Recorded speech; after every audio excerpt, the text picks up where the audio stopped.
Come on, God, answer me. It's years I'm asking you why. Why are the innocent dead and the guilty alive? Where is justice? Where is punishment? Or have you already answered? Have you already said to the world, here is justice, here is punishment, here in me?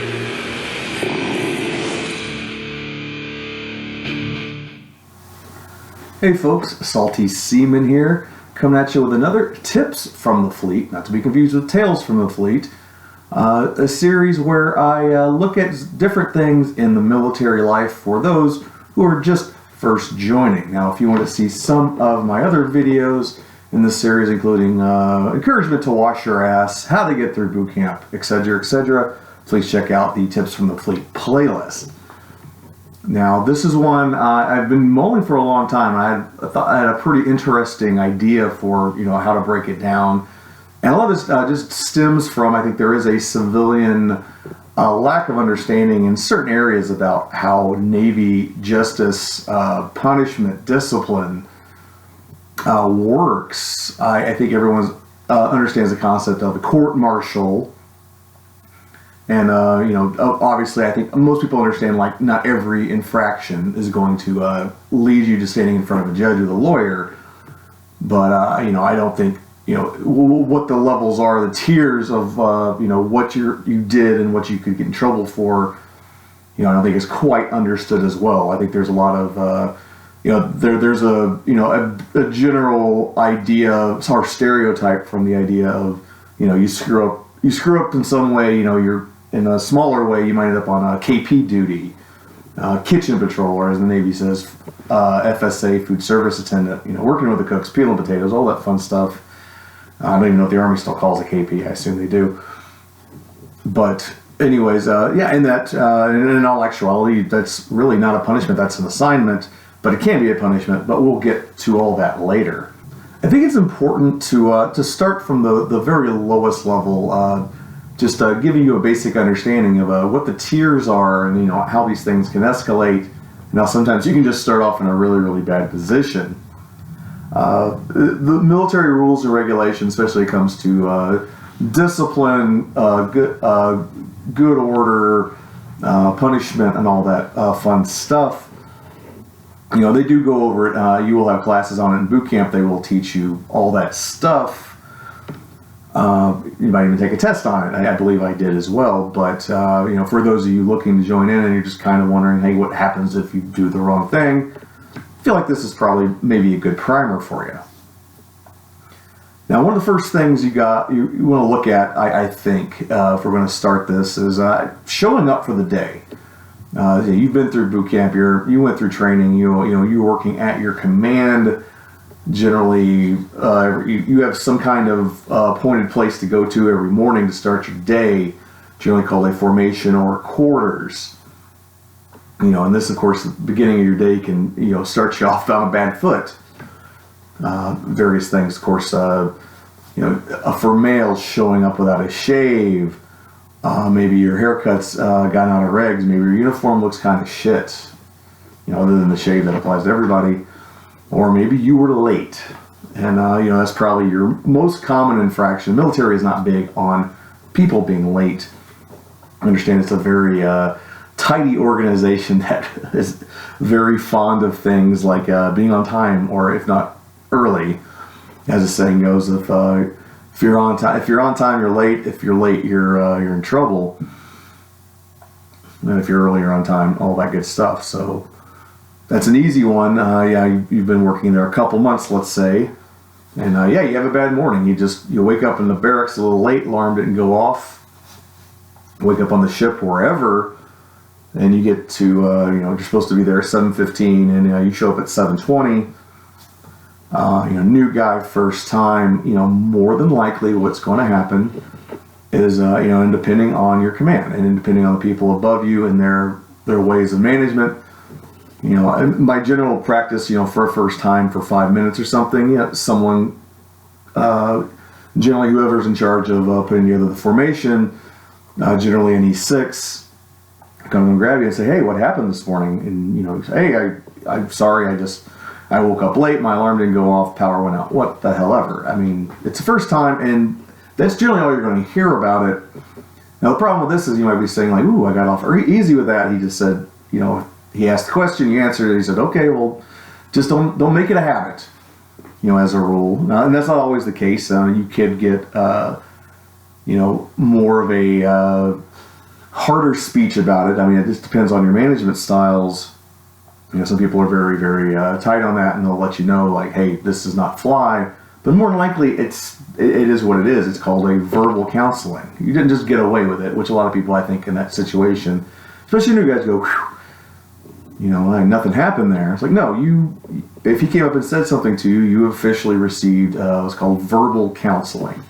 And that is the basic bottom general, answer to an infraction by a service member. It's just somebody talking to you and say, hey, that's not acceptable, and you need to improve yourself in the future. So that's one example. And an easy way to start stacking this is, say this happens again. Depending on how late you are and how close it was to the last infraction, it's going to decide a lot on where that goes. Again, you've already received a verbal counseling, which is basically they're just giving you recognition that, hey, I'm letting you know, I noticed you messed up, and I'm letting you know, and I've warned you not to make a habit of it, or however they phrased it, and next time it happens, it could be another verbal. At this point, probably more of a warning and would be more stern, or at this point is like, hey, next step up in this, and this is how they escalate things, is written counseling. So you're in the same position. You're a new guy. You're, you've been there for a while. You're otherwise doing pretty good. But yeah, say you came in late twice in the last month, and maybe you got a more stern verbal warning, but a good chance you got what's called in the Navy is called a counseling check. That's written paperwork. Someone writes down what you did wrong, gives a recommendation for how you can fix yourself, and gives you a little room to write something in defense of yourself, or whatever you want to write on there, and then you and whoever gave it to you sign it at the end. No, you're not losing rank. You're not having to stay late and do any other bullshit. But you are, now it's definitely raised a tier. Now it's more serious. Maybe you got away with 2 verbal warnings, but as a rule, that's about as far as you're going to go. The third time is definitely going to be written. So, that's an example. That's just being late. Like I said, there's other in that area, other infractions. Say, and they can mix and match. If you're just having a hard time showing up on time and presentable, generally. Another little side about how things work. It's generally if you keep making the same mistakes, that's generally the ones that are going to build up and get you in trouble. However, if there's a series of small problems that maybe you're only late occasionally, but also you occasionally show up disheveled and not looking correctly for whatever reason. You're except you don't have a shave, you don't have a haircut, your uniform looks like crap, your boots look like crap, whatever it is. They could definitely consider that in the same ballpark. Failure to show up presentable and on time. So you can mix and match. But to keep it easier, we're going to stay on the same thing. It's like, okay, now you're up to a third infraction, a third or fourth, depending on how the second one went. Again, within a very small time frame here. We're not talking over, 3 times over a year, depending on how they're spread out. Again, depends on the command. But very, very, very, very likely, very possibly you would just get another counseling sheet, another written statement for the third or fourth infraction. But, as a rule and how these things usually work, at that point you're probably looking at EMI. EMI is extra military instruction. That is, you have shown a deficiency in something you're doing in your day-to-day activities that they have identified as you need work on, and they have verbally told you, they have written warnings against you, and now they got to take it to the next step, which is to assign you some kind of outside of work detail for however long it is, usually a week or 2 weeks, 2 hours a day after working hours, excepting religious holidays. And part of that, that is like going to be your first like real like punishment that like super affects you beyond taking time out of your day to talk to somebody who says, hey, don't do it again, or hey, go sign this piece of paperwork. Now you have real consequences, and you're at the point where like you should know that I'm in the position where I gotta start fixing this, because the next step is not going to be very good. But essentially, EMI is supposed to be related to the infraction. So if you're constantly late, maybe your duty is to come in super early and do some kind of whatever bullshit work for 2 weeks, whatever adds to 2 hours. But the general idea is they have to match the punishment for the crime, basically. Now this doesn't have to be for direct disciplinary infractions like I just described.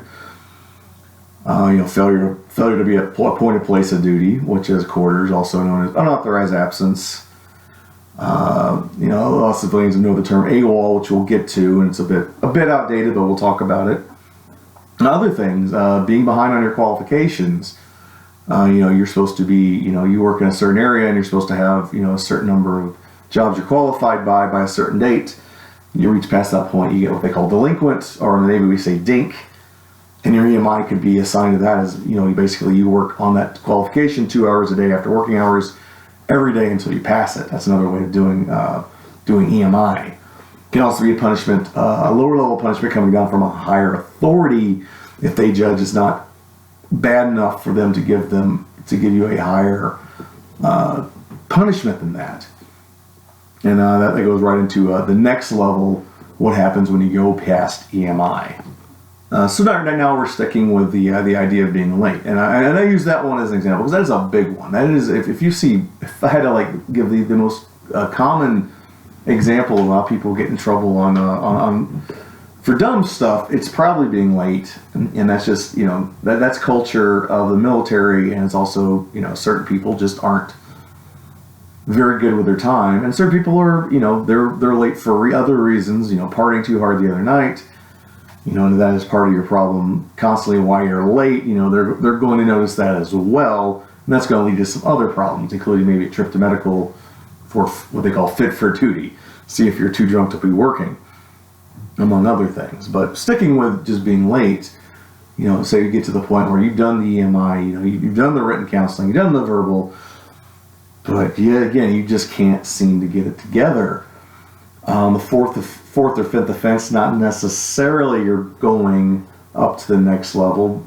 Again, depending on how these things are, circumstances and how far these are spread out. It could be another counseling shit, it could be another EMI. But for sake of this purposes, we're going to take it up to the next level, called the Disciplinary Review Board. At this point, you really got some paperwork on you that's going outside of your personal work center or division or platoon, or however your service breaks things down. And what you're going to get here, and I can tell you from, I'll just give you an example from the Navy side because I know how that one works. Been to a few. Disciplinary Review Board is done by staff NCOs or chiefs in the Navy and Coast Guard cases. And you stand in front of a panel of very senior enlisted people. And I'm talking enlisted side here, officers also are subject to the same stuff. How they handle stuff is completely different. And just an aside here, I'm not covering that. Also not a world I know that well. Most of us behind door bitching and stuff from directly from your CO that the average person probably won't hear about. But regardless, we'll say this is you've been late for quarters too many times, you just can't get it together and can't figure out how to set your alarm clock. Maybe you're partying too hard, maybe you're just not good with time, maybe you just don't care, who knows. But now you're standing in front of a panel of, in the Navy's case, a bunch of chiefs. And it is not fun. They are not there to be your friend. Sometimes, yes, it can be less intensive or intimidating, depending on the makeup, but as a rule, you're going in there to get your ass chewed. And also to make a decision on whether or not they think it's big enough for them to send it up higher which means you're going to get in some real trouble. Now, the disciplinary review boards, again, it's a chew-out session, and pretty much you're going to lose. Don't go in there thinking, even if you think you have the best excuses, they're probably going to tear you apart, and they're going to assign punishment. A lot of times this goes back. If they're not going to send it up forward, they send it back down the chain, probably with a recommendation on how to fix you, whatever your disciplinary issue may be. It might be more EMI. It might be the recommendation of putting you somewhere to learn the value of being on time. I mean, there's a lot of different ways they can handle that. So yeah, that's your next step. If it's very dependent on what the charges are, and if you're consistently showing up late for something like that, I said 5 or 6 times, good chance, they might bring it on down. You only went up there because we gave you too many chances, we have to do this, and they're like, you're otherwise a really good worker and whatnot.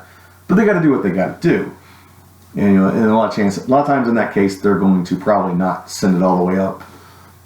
Generally, in that case, when you're at a disciplinary review board, it's not for and again, not just for a escalation of the same crime. I mean, you go to a disciplinary review board for being late in a place you're really not supposed to be late. The Navy side, we have restrictions on how late we can stay out when we're in foreign ports, and generally, if you are late by those curfews, a good chance that's probably the first place you're going to stop, along with written paperwork from the legal department, which we will also talk about. And this is the point where legal paperwork might be starting. I think I'm a little unclear, if they have to start it if you do a DRB, or if it's part of it. It's a little fuzzy on that. Thinking back, it has been 4 years since I've been out. But generally, yeah, you're... at that point, if you're in that much trouble, you have not just paperwork in your division, you have paperwork in the command system and with their legal department. So that's definitely not a place you want to be. Any kind of major infraction that's going to be that generally is merely going to go seen by the old man, the skipper, the commanding officer, what have you. That's going to be your first stop after you do your paperwork from legal and they read your rights. That's the point of the DRB. That's serious accumulation of infractions, or one major infraction that's just there's no way we can handle it on a lower level. And that's what it's always about. People have things to do. Dealing with discipline, you can't send everything to a higher authority right away. They don't have time to do it. They have other things to do. And the mantra of the military is keep it on the lowest level possible at all times. So if you're up before a disciplinary review board, you are in fucking trouble. So what happens after DRB? Like I said, we look at it gets dismissed down to a lower level. Like we said, keep it at the lowest level. They said, hey, we're not sending this to the old man, but you guys, here's my recommendations for getting this kid straight. On the other hand, it's it's like our hands are a lot of times it's like our hands are tied. It's a formality depending on the charge. If you're standing, like I said, if you're standing before them, you've done some bad stuff. And it might just be, a chew-out session, or just, hey, we're only here because it's part of the process. You're going up to see the old man. So we'll just sign that off and hear anything you might have to say for yourself. Depends. And sometimes it's even if charges, I've seen people who went to DRB and the charges look it's just a formality, and they got out of it because they somehow managed to convince somebody they didn't deserve to go that far. And also, your chain of command is going to talk to whoever's on the board, especially as staff NCOs, they all know each other. So there's always that to consider. The next step after that, whether it's again series of infractions or one bad infraction, drunken disorderly fighting, larceny. I mean, there's so many. I mean, beyond the simple stuff of showing up on time, looking decent. It's a billion charges you can think of. I mean, go read the UC&J, what's legal and what's not legal. But the basic crimes, of course, that are wrong in the civilian world are wrong in the military. And the military is a lot more, being on time, looking presentable, showing up incapacitated for duty, drunk as a rule, failing a drug test. These are all, fighting. These are all things that, will get you in legal trouble with the military. that a lot of stuff that might necessarily get you any kind of legal trouble in the civilian world. So the next step past that is what in the Navy we call an executive officer's investigation.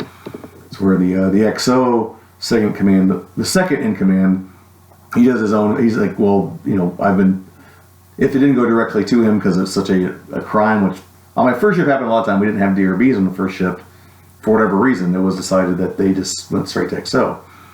As a rule, I think there were a few, but generally they just didn't do it. The practice I saw started like by commands after that. But anyway, yeah, I mean that's definitely where you're really looking at. Sometimes it's a formality. He's just going to go over the paperwork, see all the charges, see what you got to say. Sometimes things get worked out. I've been there and been dismissed because the charges were bullshit, and the XO looked at it correctly and was like, oh, it's not his fault, or it's not these people's fault that they, gotten a tuk-tuk and left the beach. That's what the boat officer told them to do, and they didn't hear the mast-at-arms come in and grab all the E3s and round them up because it was past midnight. But unfortunately, in my situation there, I lost the rest of my time in Bali on what they call Class Bravo Liberty, which means you can't, or Class Charlie Liberty, which means I can't leave the boat even though I'm not restriction or have any formal charges, formal, not sharp. I don't have any convictions on me about it, but because you're overseas, they can control whether or not you go anywhere. As different stateside, there's a lot of legal stuff here. I'm not trying to go over it quickly, but just so you know, in the stateside, there's more rules you have than when you're overseas. Overseas, you are forced to the rules of the State Department and the host country. So lots of stuff goes into that, but basically, he's going to decide whether or not you need to go see the old man and take your punishment there. Again, a series of just escalating fuck-ups, major fuck-ups like, being late in a foreign country or fighting, drunk and disorderly, alcohol-related instances are all big ones.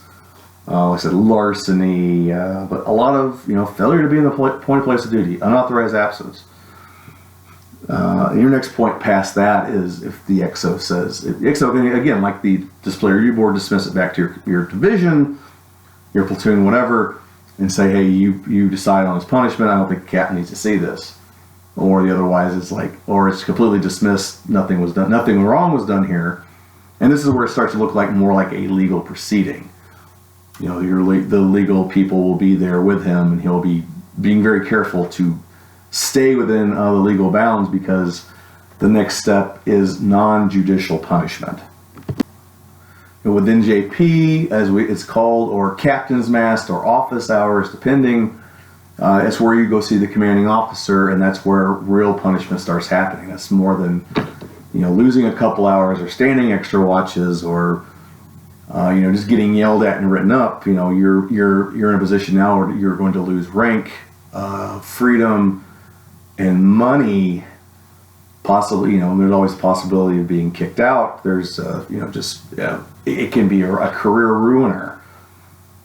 And again, this is the highest level military discipline system works until we get actual full-on legal status. Again, it's called non-judicial. It's not, there's no judges, no actual lawyers. This is, the captain, and he's been, or the colonel or whoever has been granted an authority to punish you to certain limits. Should he choose to do, he's again in the same position of the XO, he decides it's bullshit, he can send it, or not worthy of a full punishment, he can send it back to the division to deal out punishment, or he can completely dismiss it and say it was BS. However, I would say 95% of the time, you see people go see the old man, they're getting in trouble. And this can range from a lot of things, and I don't want to go over exactly everything, and there's rules about how much he can do, but you're basically looking at, he has the authority to bust you down one rank, he has authority to take your money, half your money for up to 2 months, he has the ability to put you on some kind of restriction, either to a ship or to a barracks, up to 45 days with extra duty. That means 45 days of restriction, 45 days of essentially MI. You do 2 more hours every day while you're on that restriction. or he can give you a full 60 days, but he can't do 60 days unless he takes away the EMI. That's part of the rule. He can't bust you down 2 pay grades, unless, in the Navy's weird case, you aren't being paid for the rank you're currently wearing, and we're the only service that does that. But even in that case, generally he'll just take away the frocking instead of both promotions. But I've seen a guy get busted down from E5 to E3 before, so it can happen in the Navy in those circumstances. But for the most part, that's his limitations.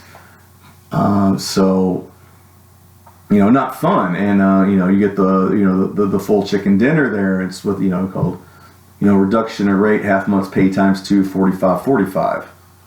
That's generally your maximum, and depending on the commanders, I mean they can dole it out anywhere in between, or they can just not even give you any actual kind of punishment, but have something put in your service record, just saying you're found guilty of mast or NJP. For the Navy, that stays on your active record for up to 5 years, and after that, it's only searchable for some kind of investigations, but not your regular command and promotion wise. Doesn't affect you. I know the Marines, even if you got one as an E2 and you're going up for E7, it could affect you. I don't know about the Army or Air Force, how long that stuff follows you, but that's how it is for us. Now going back to last thing here, of course, and I'm just touching the surface on here, just giving you a base example. The next part is a full court martial. That is serious crimes. That is you fucked up majorly. We're talking acts, we're talking manslaughter, drug dealing, blackmail, serious sexual harassment and assault, rape, murder, grand larceny, all that stuff, and other stuff too. And in fact, if you do not, you can always request it if you do not think you're going to get a fair trial with your commander. You can take it to court-martial. However, I would be very careful on that, because if you take a minor case of bullshit all the way to a court-martial, the rule is you get found guilty anyway, the punishment is going to be a lot more severe than what the captain would have gave you, just on principle. The captain can only give you, or the commanding officer can only give you so much. Court-martials, depending on, I'm not going to get into all of them, there's a lot of different kinds of court-martials. But basically, they can take, it's all the way up to including death, life in prison, death, reduction all the way down, taking all your money, 2 weeks to life to a death sentence in a military prison. That's where court-martial is, and that's the final bit of justice. You can't get any, basically higher than that. Anyways, I think this is just a brief overview. There's a lot of little more nuances in here I cannot get into, because otherwise I'll be going for hours. And honestly, I'm not a JAG. I'm not a legal, not what the Navy calls a legal man, or even basically the best I did back in my yeoman days. I did a little legal yeoman work, but for the most part, this is just from years of experience and knowing the system, and just my giving you the basics of military discipline punishment and what to expect. I hope you guys enjoyed it. I've got some more stuff coming up very, very soon. I'm going to put my Christmas military movie bullshit out, and I'm looking to upping the content in this channel a lot more, just for the channel's sake. Now that school's over and I seemingly have work, but anyways, I'll catch you freaks on the flip side. See you next time for a wonderful holiday Hallmark movie. Peace, bitches.